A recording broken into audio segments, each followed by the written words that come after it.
Good morning students. आज हम IUPAC system का एक और वीडियो आपके सामने प्रेजेंट करता हूं। आईयूपीएसी सिस्टम में हमने कुछ बातों को पढ़ा था, कई टेबल बनाई थी लास्ट में, तो उन सब टेबल को यदि आपने याद कर लिया है तो हम उससे आगे वाले कदम पे सब्स्टिट्यूट पर जाते हैं। सब्स्टिट्यूट ये किसी भी कार्बन चेन में लगेगा और कार्बन चेन में लगकर उसके नाम को चेंज करेगा। ये कई टाइप के सब्स्टिट्यूट होते हैं। हम जैसे नेमिंग करेंगे तो नेमिंग करने के लिए सबसे पहले हमें कार्बन चेन को सिलेक्ट करना पड़ेगा। उस कार्बन चेन को सिलेक्ट करने के बाद में हमें सब्स्टिट्यूट को देखना पड़ेगा कि कहां पर है। वो हम एग्जांपल जब आईपीएसी सिस्टम के जब एग्जांपल करेंगे तो उसमें देखेंगे किस प्रकार से चेन सिलेक्ट करते हैं। अभी हम जिस प्रकार से तीन जो टेबल पहले बनाई थी उसी प्रकार से एक टेबल और है सब्स्टिट्यूट की, उसके बारे में जानने की कोशिश करते हैं। तो आइए स्टार्ट करते हैं सब्स्टिट्यूट टॉपिक। इसमें देखिए आपके पास कोई कार्बन चेन होगी, जैसे एक छोटा सा एग्जांपल मैं आपको दिखाता हूं। जैसे कार्बन, मान लीजिए ये कार्बन की चेन है। इस कार्बन की चेन को हम सिलेक्ट करेंगे, सिलेक्ट कर दिया। अब यहीं किसी एक पहले कार्बन पे दूसरे कार्बन पे किसी भी कार्बन पर कोई एक सब्स्टिट्यूट लगा होगा इससे, जो कार्बन चेन का हिस्सा नहीं होगा।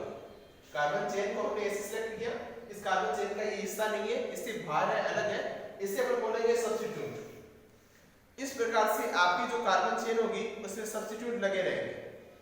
तो जब सब्स्टिट्यूट लगे रहेंगे तो इनके लिए अपन को एक नया नाम देना पड़ेगा।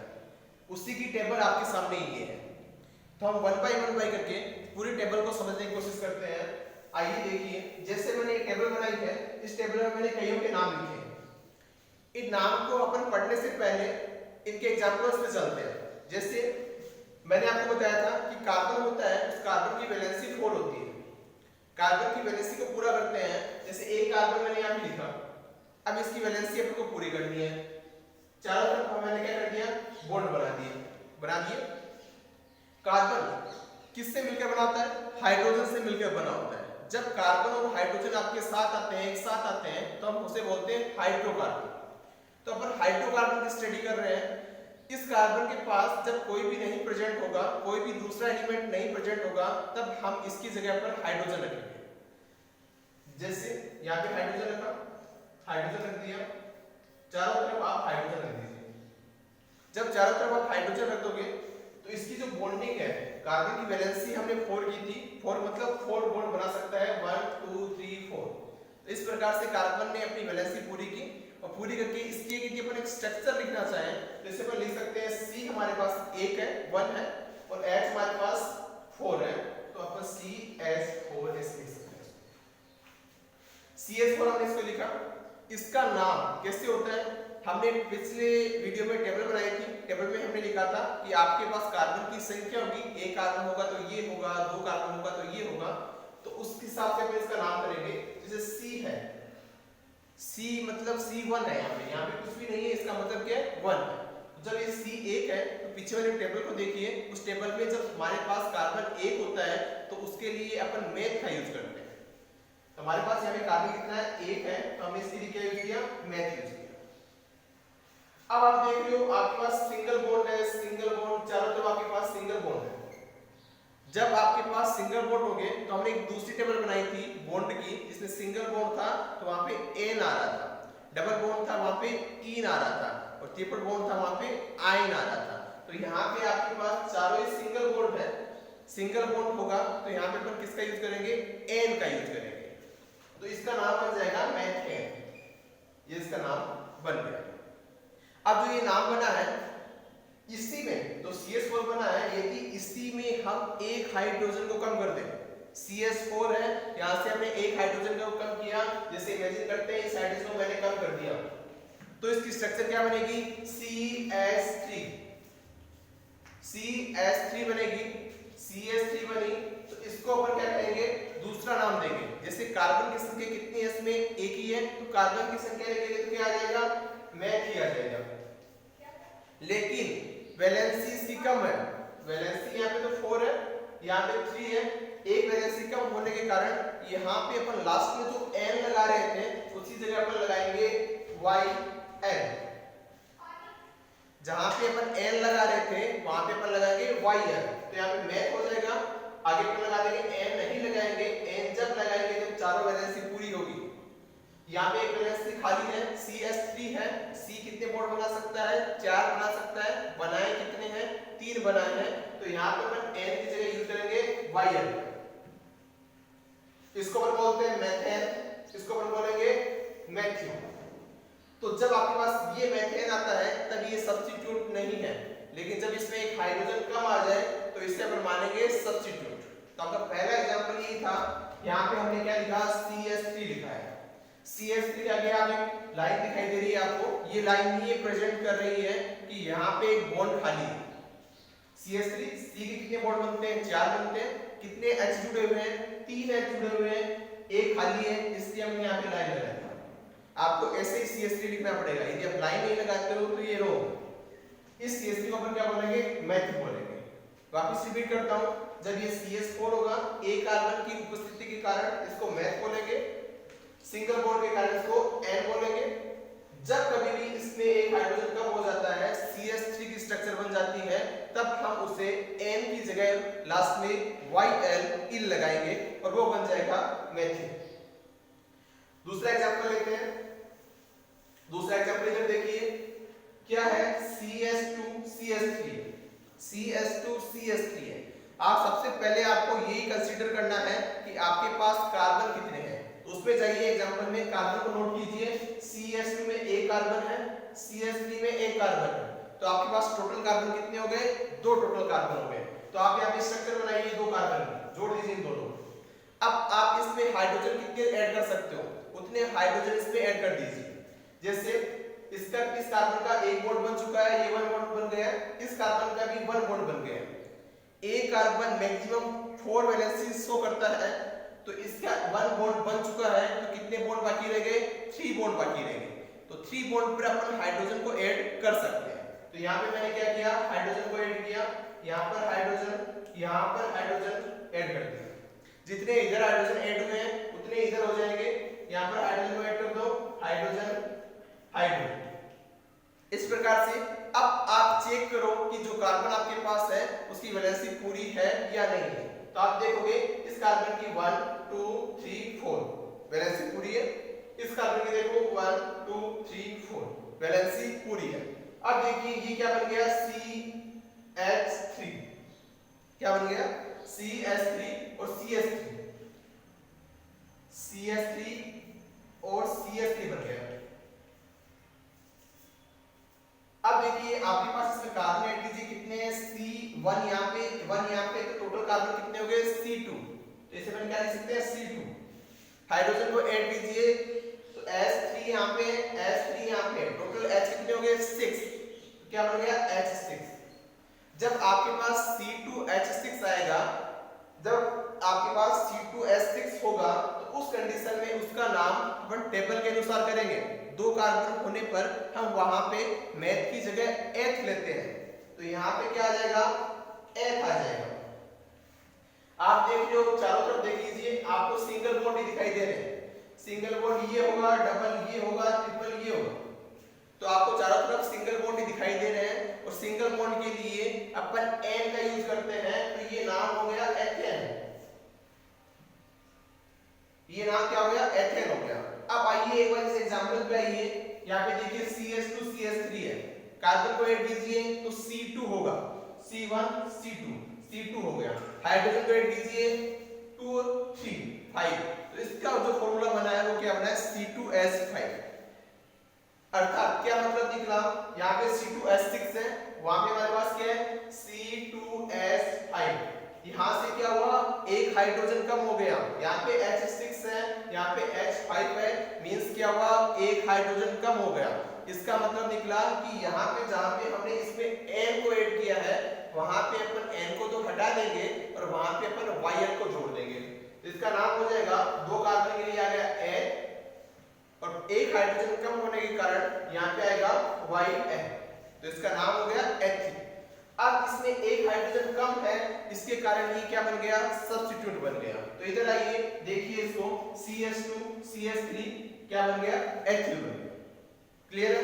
थर्ड एग्जांपल पे चलते हैं। थर्ड एग्जांपल को देखिए, क्या है? CH2 CH2 CH3। कार्बन को ऐड कीजिए, कितने कार्बन है आपके पास? अगले में 3 कार्बन है, 3 कार्बन देखिए 1 2 3 कार्बन है। अब 3 कार्बन को आप यहां पे रखिए 1 2 3 तीनों को जोड़ दीजिए। जितने भी हाइड्रोजन आप ऐड कर सकते हो उतने हाइड्रोजन ऐड कर दीजिए।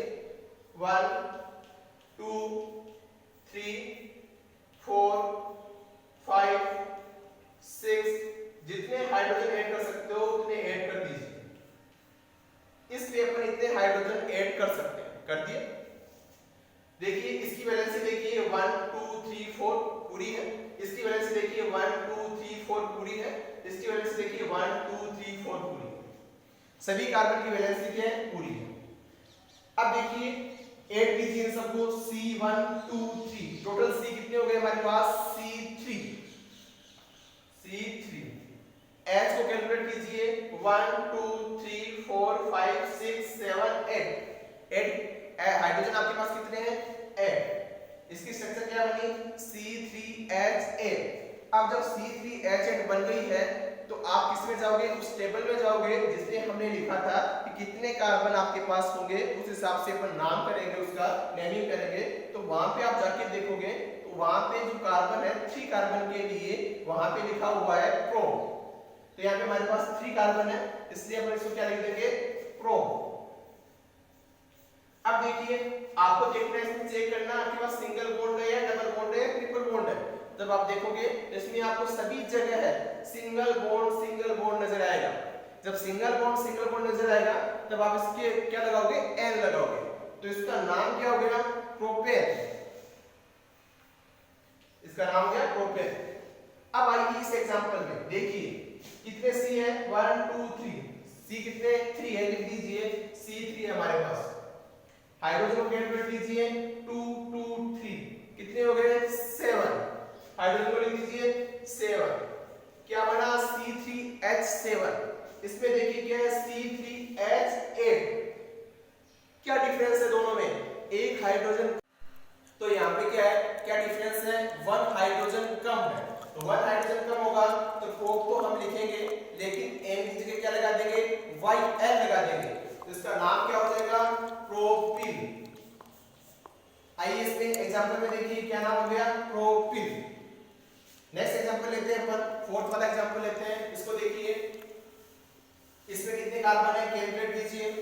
आपके पास कार्बन कैलकुलेट करोगे तो देखो 1 2 3 4 कार्बन है। 4 कार्बन को यहाँ पे बनाइए, ड्रॉ कीजिए।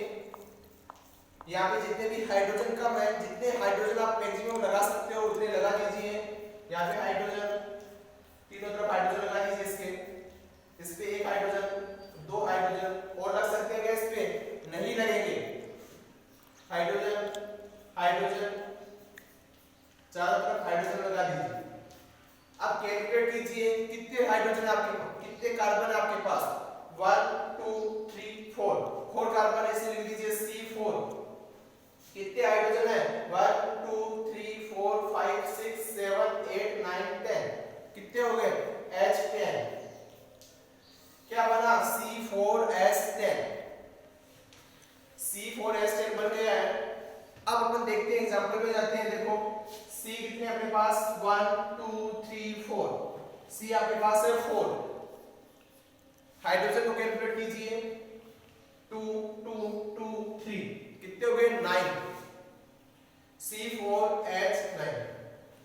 क्या देख रहे हो? क्या डिफरेंस है दोनों में? वापिस क्या हुआ? एक हाइड्रोजन कम है, 1 हाइड्रोजन की डेफिशिएंसी है। इस कारण से इसका नाम पहले अपन लिख लेते हैं। क्या हुआ? C4 कार्बन के लिए नाम क्या आता है? ब्यूट। और सभी जगह आपको क्या दिखाई दे रहा है? सिंगल बॉन्ड दिखाई दे रहे हैं, इसलिए क्या आ जाएगा? N। क्या बन गया? ब्यूटेन। इसमें क्या करना है आपको? N हटाना है और उसकी जगह क्या जोड़ना है? YL। तो इसका नाम हो जाएगा ब्यूटिल। इधर आइए देखिए इसका नाम हमने क्या लिखा है? ब्यूटिल। इस प्रकार से अपने ऊपर वाले चारों का नाम किया है, नेमिंग की है। आप अच्छी तरीके से समझ चुके होंगे। आगे वाले देखते हैं। देखो सबसे पहले अपने क्या किया था? CH3 किया था, उसका क्या नाम था? मेथिल। सेकंड का एथिल, थर्ड का प्रोपिल, फोर्थ का ब्यूटिल। 5 पे आइए CH CH3 CH3। यदि आपको ऐसी स्ट्रक्चर कार्बन से जुड़ी हुई नजर आए, जैसे फॉर एग्जांपल आपके पास मान लीजिए कार्बन चेन है, इस कार्बन चेन में CH, CH3, CH3 ऐसा कुछ जुड़ा हुआ नजर आए, तब आप उसको क्या बोलोगे? आइसोप्रोपिल। जब आपको ऐसी कंडीशन लगे, ये एग्जांपल लिया है, इस कार्बन से ये जुड़ा हुआ है इस प्रकार से, तो आप इसको क्या बोलोगे? आइसोप्रोपिल। 6 नंबर देखिए, अब देखिए आपके पास यदि Cl आता है, Cl को अपन एक्चुअल में क्या बोलते हैं? क्लोरीन, लेकिन जब ये सब्स्टिट्यूट के रूप में आएगा तब अपन इसे बोलेंगे क्लोरो। ये Br आता है तो इसको अपन बोलेंगे ब्रोमो, I आता है तो इसको बोलेंगे आयोडो, F आता है तो उसको बोलेंगे फ्लोरो, NO2 आता है तो उसको बोलेंगे अपन नाइट्रो। यहाँ पे ये जो आपको लाइंस दिखाई दे रही है, ये जुड़ने के लिए बॉन्ड है, बॉन्ड बना हुआ है। यहाँ पे आपको ये बॉन्ड बनाना है, ये बॉन्ड बनाओगे तभी ये दूसरे एलिमेंट से जुड़ेगा। इसको अपन बोलेंगे क्लोरो, इसको ब्रोमो, इसको आयोडो, इसको फ्लोरो, इसको नाइट्रो।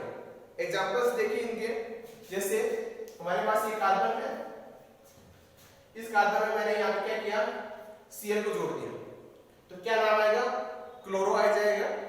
यहाँ पे मैंने I को जोड़ दिया तो क्या आ जाएगा? आयोडो आ जाएगा। यहाँ पे मैंने NO2 को जोड़ दिया तो क्या नाम आ जाएगा? नाइट्रो आ जाएगा। यहाँ पे मैंने Br को जोड़ दिया तो क्या नाम आ जाएगा? ब्रोमो आ जाएगा। यदि एक कार्बन और ले अपन, यहाँ पे हमने क्या जोड़ दिया? F को जोड़ दिया तो मतलब क्या आ जाएगा? इसका नाम क्या आ जाएगा? फ्लोरो आ जाएगा। इस प्रकार से जुड़े हुए नजर आएंगे आपको। तो जिस प्रकार से जो भी जुड़ा हुआ नजर आएगा उसका नाम आपको लिखना होगा। इस प्रकार से जो अपना सब्स्टिट्यूट वाला टॉपिक था उसमें क्या होगा? कोई आपको कार्बन चेन दिखाई देगी, उस कार्बन चेन में आपको ये लगे हुए दिखाई देंगे। जो भी अपने 9 लिखे हैं, 10 लिखे हैं, उन 10 में से आपको ही दिखाई देगा।